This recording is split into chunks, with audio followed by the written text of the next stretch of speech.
Pero Doc, hindi pa naman po ako sigurado kung lilipat po talaga ako sa Apex. At kung lilipat man po ako, itatapusin ko po muna yung second year residency ko dito sa East Ridge. The bottom line here is, aalis ka pa rin ng East Ridge.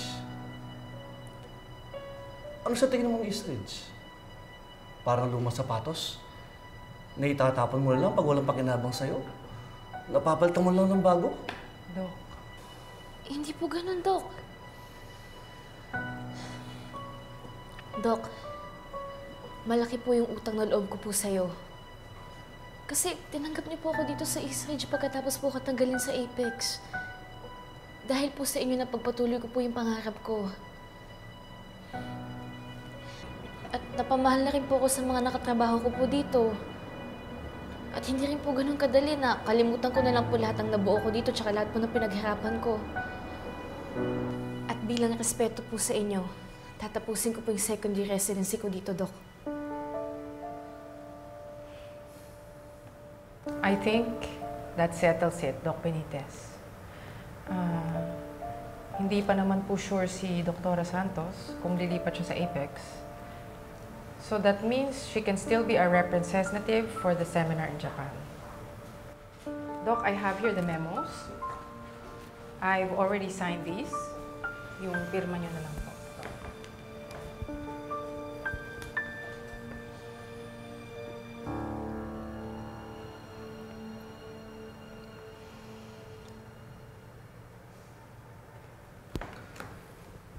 I still won't sign this, Dr. Enriquez. She needs to prove her worth. Gaya ng lahat na gusto makasama sa conference sa Japan. And that will be all, Dr. Santos. Let me go back to your post.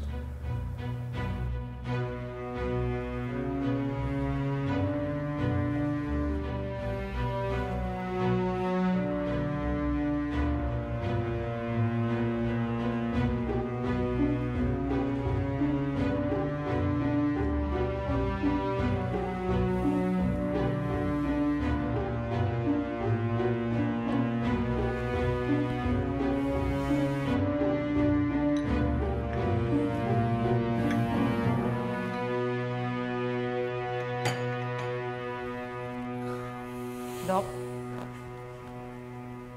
sigurado po kayo ayaw niyang pirmahan to? With all due respect, Dr. Benitez, Dr. Santos deserves the slot in Japan. Kayo na rin po ang nagsabi. She is recommended by the neurosurgery department. And there's no denying that she is a very good neurosurgeon here in East Ridge.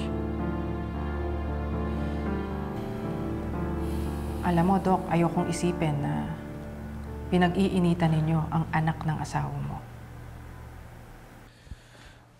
Dr. Enriquez, hindi ko pine-personal si Annalyn. I always practice fairness in this hospital. Alam mo yan. Ang sa akin lang naman, ayokong isipin ng buong department na binibigyan ko ng special treatment o special favor si Annalyn. And this is for her own protection too. At ayokong pag-isipan nila si Dr. Santos na nakukuha niya yung opportunities na to dahil stepdaughter ko siya. She has to earn it. I understand. Sige, Dr. Enriquez. Punta ka lang sa conference. Sunod na lang ako.